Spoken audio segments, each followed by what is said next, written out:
لنا شفعاء عند الله يوم القيامة. Dan mudah-mudahan semuanya menjadi pemberi syafaat kelak di sisi Allah Subhanahu wa taala untuk kita semua. بل هناك من العائلات من مسحت من السجل المدني تماما. Bahkan di sana ada keluarga yang dihapus semua nama keluarganya dari catatan sipil. أكثر من 80,000 شهيد ممن عرفوا في هذه الحرب. Dalam peperangan ini saja yang terjadi dalam waktu dekat ini sudah diketahui sebanyak 80.000 orang syahid. 20,000 شهيد تحت الأنقاض تحت بيوتهم التي قصفت عليهم. 20.000 orang itu semuanya syahid terbunuh karena mereka meninggal dunia di bawah reruntuhan rumah mereka sendiri. 10,000 مفقود لا يعرف مصيرهم هل هم أحياء أو أموات. 10.000 orang diantaranya kita tidak ketahui lagi apakah mereka masih hidup atau mereka sudah meninggal dunia. ماذا أريد أن أحدثكم؟ لو أردت أن أتحدث لما كفى هذا اللقاء. Lantas apa yang ingin saya sampaikan kepada kita semuanya? Seandainya waktu ini diberikan untuk saya seluruhnya, maka saya tidak akan mungkin bisa menceritakan semua yang saya ketahui. ولم يكتف اليهود بهذا الإجرام. Dan orang-orang Yahudi yakin dan percaya mereka tidak akan pernah merasa cukup dengan perbuatan kebengisan mereka ini. بل حاصروا أهل غزة جوا وبحرا وبرا. Bahkan mereka telah mengungkung ahlu Gaza atau penduduk Gaza, baik itu dari darat, udara maupun dari laut. منعوا دخول المساعدات الطعام والشراب والثياب والوقود. Mereka telah melarang semua bantuan kaum muslimin untuk sampai kepada ahlu Gaza. أغلقوا جميع المعابر التي تدخل منها المساعدات وخاصة معبر رفح بين غزة ومصر. Mereka juga telah menutup semua jalan-jalan yang memungkinkan bantuan kaum muslimin sampai kepada ahlu Gaza, semuanya sudah ditutup, termasuk dalamnya adalah daerah Rafah.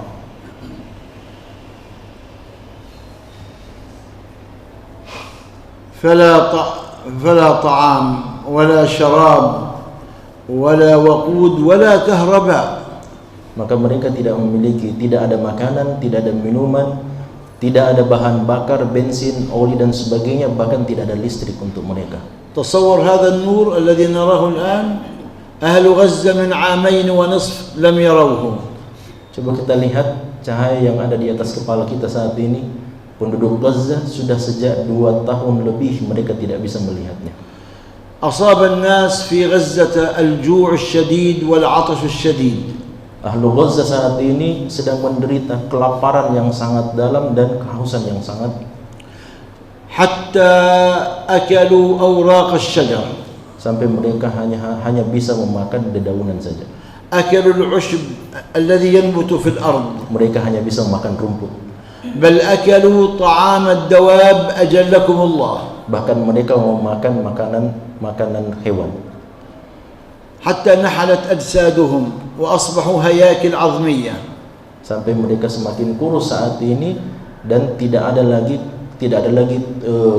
daging karena mereka hanya hidup seperti tengkorak. من لم يمت بالقصف مات بالجوع. Kalau ada di antara ahlu Gaza yang tidak meninggal karena kebengisan atau genosida yang dilakukan oleh orang-orang Yahudi, maka mereka akan meninggal dunia karena kelaparan. أصبح الناس يتساقطون على الأرض من شدة الجوع. Sampai saat ini sudah banyak di antara kaum muslimin di Gaza yang meninggal dunia, mereka jatuh bukan karena apa-apa tapi karena mereka kelaparan. أسمعتم أقصر خطبة في التاريخ؟ Apa kita pernah mendengarkan khutbah yang paling pendek sepanjang sejarah umat Islam? كانت في غزة. Itu terjadi di Gaza. حين وقف الخطيب على المنبر يوم الجمعة وقال أيها الناس إني جائع لا أستطيع الكلام وأنتم جائعون لا تستطيعون الاستماع وأقم الصلاة.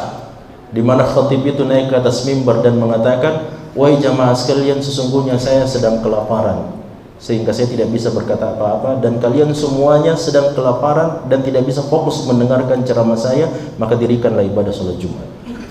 وفوق هذا الجوع عمليات النزوح والانتقال من مكان إلى مكان إلى مكان. Dan dalam kondisi yang seperti dalam kondisi kelaparan, kehausan seperti ini, mereka harus berpindah dari satu tempat ke tempat yang lain. وما أصعب النزوح على النفس. Dan sesungguhnya ini berpindah dari satu tempat ke tempat yang lainnya adalah sesuatu yang jauh lebih sulit lagi. كان الناس في غزة قبل الحرب يعيشون في البيوت في بيوتهم الآمنة الفاخرة كأنها قصور. أصبحوا الآن ينامون على الأرض يلتحفون يفترشون الأرض ويلتحفون السماء. Dahulu orang-orang Gaza tinggal di dalam rumah-rumah mereka ibarat istana. Namun ketika terjadi apa yang terjadi seperti yang tadi kita ceritakan, sekarang mereka telah menjadikan bumi Allah Subhanahu wa taala sebagai kasur dan langit Allah sebagai selimut. يعيشون في الخيام البالية. Mereka tinggal di dalam kemah-kemah saat ini, dan kemah-kemah itu adalah kemah tenda yang sangat dingin. التي لا تقي حر الشمس ولا برد الشتاء. Yang mana tenda-tenda itu tidak bisa menahan panasnya matahari dan tidak bisa juga menahan dinginnya musim dingin. وما أصعب حياة الخيام. Dan sungguh sangat sulit hidup di dalam tenda pengungsian, itu sangat sulit. خيمك التي أمامي مصنوعة من هذا القماش. لا يستطيع أحدهم أن يسند ظهره هكذا أبدا. ما في جدران. Kemah yang mereka miliki sama seperti yang kita punya saat sekarang ini, ikhwan sekalian. Mereka tidak bisa bersandar, sama sekali tidak bisa bersandar karena mereka tidak memiliki tembok. Kalau mereka bersandar ke kemah-kemah itu, maka semuanya akan roboh. ليس هناك خصوصيات للنساء.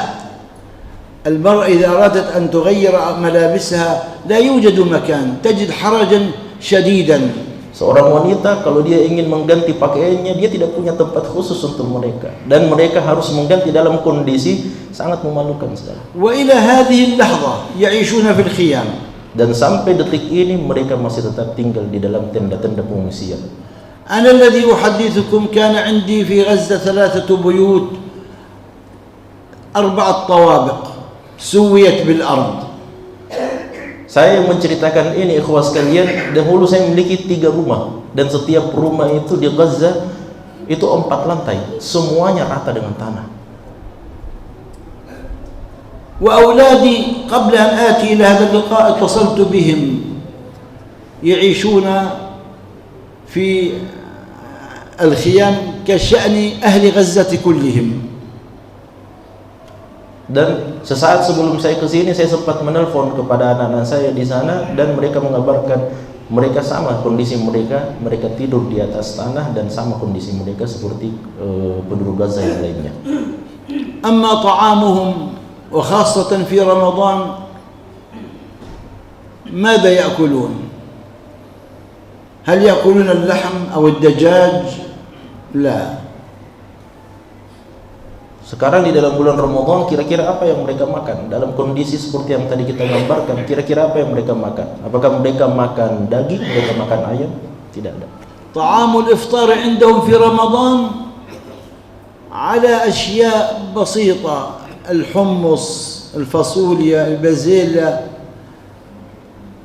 حيث هناك عندنا في غزة تسمى التكيات، تكية، مطبخ شعبي يتبرع به أهل الخير، يصنعون هذا الطعام البسيط لأهل غزة يفطرون عليه. Yang mereka makan saat sekarang ini, ikhwah sekalian, untuk berbuka puasa adalah biji-bijian saja.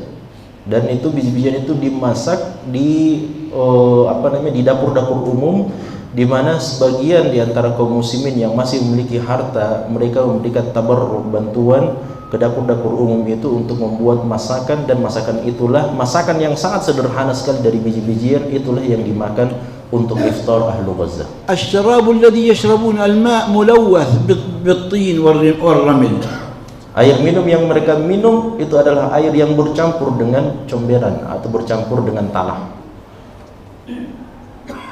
أما صلاة التراويح التي نحن نصليها في المساجد هم يصلون التراويح بين البيوت المهدمة. Adapun salat tarawih, maka mereka melaksanakan salat tarawih di tempat atau di daerah di mana masih ada space atau masih ada sedikit jarak dari rumah-rumah yang sudah hancur.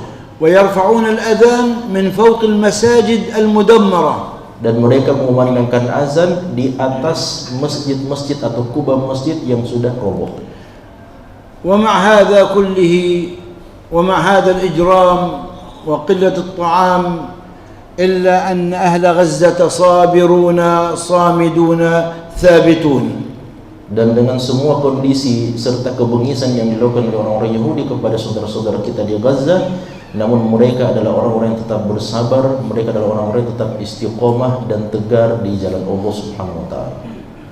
رغم انعدام الحياة في غزة، meskipun tidak ada lagi kehidupan di Gaza, واثقون بنصر الله عز وجل، mereka tetap percaya dengan pertolongan dari Allah Subhanahu wa taala. وأن العاقبة للمتقين. Dan bahwasanya balasan atau bahwasanya akhir dari kehidupan ini hanyalah milik orang-orang yang وأن بعد هذا الكرب سيأتي الفرج بإذن الله. Dan bahwasanya setelah semua bencana dan musibah serta ujian ini akan datang pertolongan dari Allah Subhanahu wa taala. وأن بعد هذا الصبر سيأتي النصر بإذن الله. Dan dengan semua kesabaran yang mereka miliki ini akan datang pertolongan dari Allah Subhanahu wa taala. لذلك هم رغم وضعهم الصعب يمارسون حياتهم الطبيعية. Makanya ahlu Gaza saat ini meskipun dengan kondisi yang sangat sulit seperti yang tadi digambarkan oleh Syekh, mereka tetap melakukan kebiasaan hari-harian mereka. وأعظم ما فيهم أنهم يقبلون على كتاب الله عز وجل. Dan yang paling penting dari apa yang mereka lakukan setiap hari, bahwa mereka senantiasa bersama Al-Quran, صغارا وكبارا، baik anak kecil ataupun orang besar, رجالا ونساء، laki-laki perempuan. يحفظون القرآن حفظا كاملا. Mereka menghafal Al-Quran sempurna 30 juz. قبل 5 أيام تقدم 500 حافظ وحافظة لكتاب الله.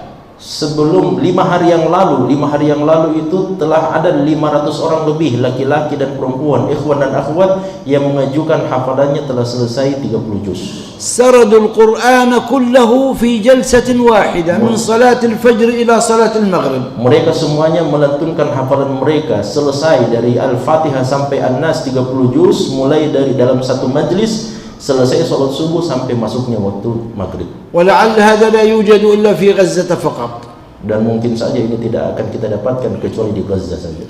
ولعل هذا هو سر قوتهم وثباتهم. Dan mungkin ini adalah rahasia kekuatan mereka dan ketegaran mereka. ارتباطهم بكتاب الله عز وجل. Karena mereka selalu terikat dengan kitab Allah Subhanahu wa taala. لذلك أيها الإخوة، وحتى لا أطيل عليكم، إن لأهل غزة حقا واجبا على جميع المسلمين. Oleh karena itu, supaya saya tidak berlama-lama menceritakan kesedihan ini, sesungguhnya ahlu Gaza memiliki hak dari seluruh kaum muslimin. حق واجب أوجبه الله. Yaitu hak yang wajib yang Allah Subhanahu wa taala wajibkan atas umat Islam. أن يعينوهم بأموالهم التي آتاهم الله. Yaitu dengan membantu saudara-saudara kita dengan harta yang Allah titipkan kepada kita. وفي أموالهم حق معلوم للسائل والمحروم. Dan pada harta mereka, kata Allah Subhanahu wa taala, ada hak yang diketahui bagi orang-orang yang tidak mendapatkan hak tersebut. من حقهم علينا أن نمد لهم يد العون والمساعدة والرحمة. Dan di antara hak saudara-saudara kita ahlu Gaza adalah kita memberikan bantuan kepada mereka. أن ننفق عليهم من أموالنا. Dengan memberikan infak dari harta-harta kita. فإذا كان أهل غزة يجاهدون بأموالهم وأنفسهم فنحن نجاهد على الأقل بأموالنا. Dan kalau seandainya ahlu Gaza berjihad di jalan Allah dengan harta dan jiwa mereka, maka paling tidak kita berjihad di jalan Allah SWT dengan harta-harta kita. وهذا نوع من الجهاد. Dan ini adalah salah satu di antara jenis perjuangan jihad di jalan Allah. وخاصة في شهر رمضان المبارك. Dan secara khusus di dalam bulan suci Ramadan yang penuh keberkahan ini. شهر الزكاة والصدقات. Dan ini adalah bulan Ramadan, bulannya kita mengeluarkan harta zakat dan infak sedekah. فإن النبي صلى الله عليه وسلم كان جوادا كريما وكان أجود ما يكون في رمضان.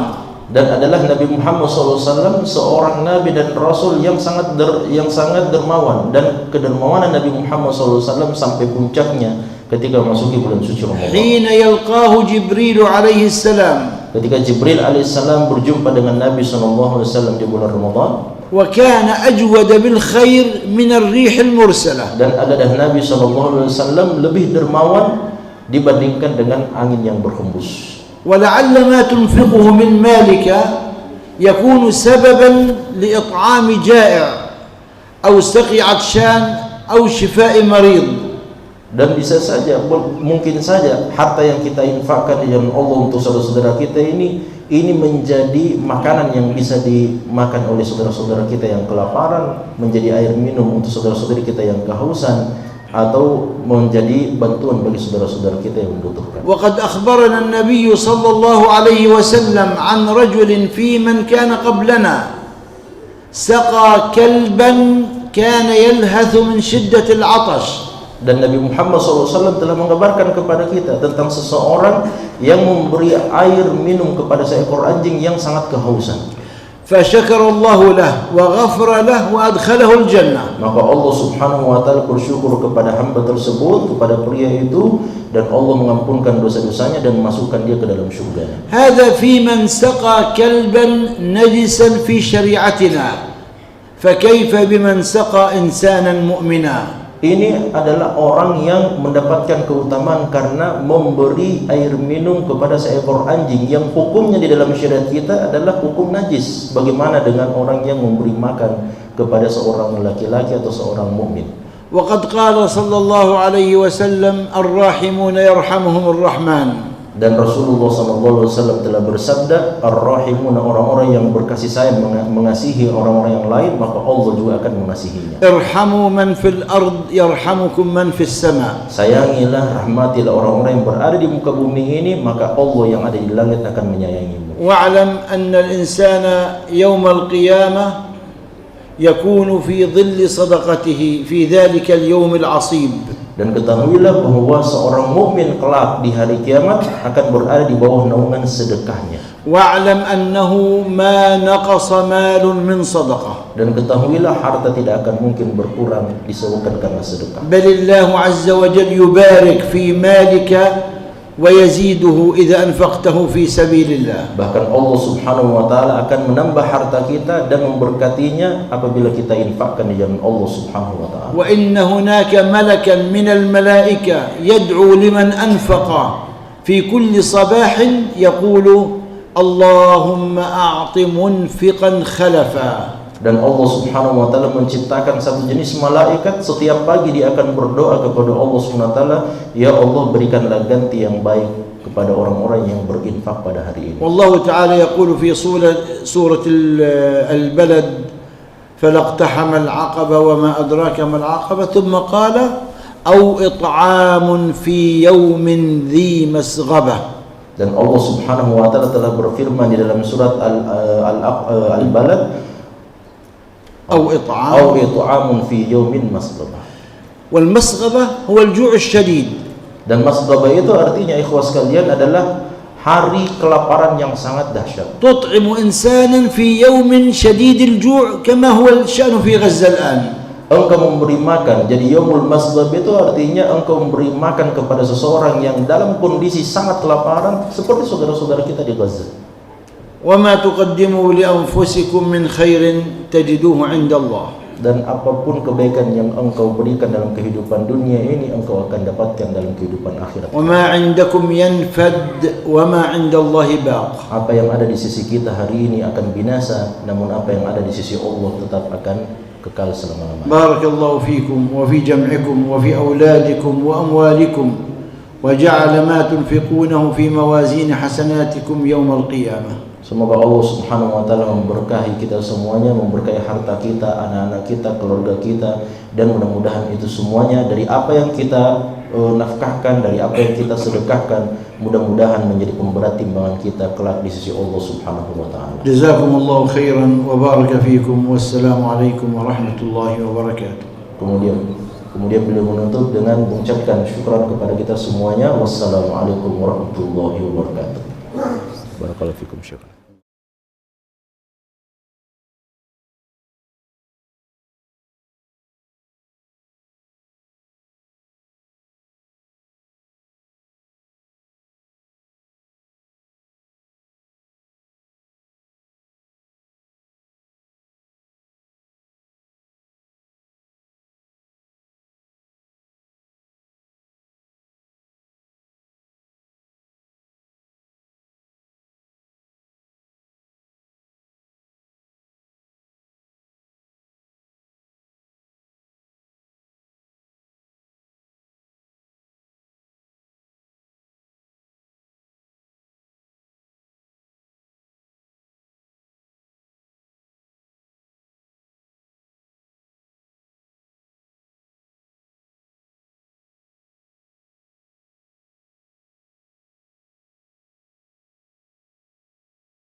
Bagi jemaah yang tidak membawa uang cash, barangkali bisa melalui rekening donasi BSI 7801008008 atas nama Peduli Kemanusiaan Palestina. Informasi dan konfirmasi melalui 0852 553 11472. Ikhwas sekalian, kita tahu semuanya bahwa malam ini adalah malam ganjil dari 10 malam terakhir bulan suci Ramadan, malam yang ke-23. Dan ini juga adalah malam Jumat, Masya Allah. Kemungkinan terbesar terjadinya Lailatul Qadar adalah ketika berkumpul antara malam ganjil dan malam Jumat. Makanya mari kita manfaatkan malam hari ini, kita infakkan semuanya. Kita infakkan harta kita sebagian dari apa yang Allah titipkan kepada kita. Ayo kita infakkan, kita bantu saudara-saudara.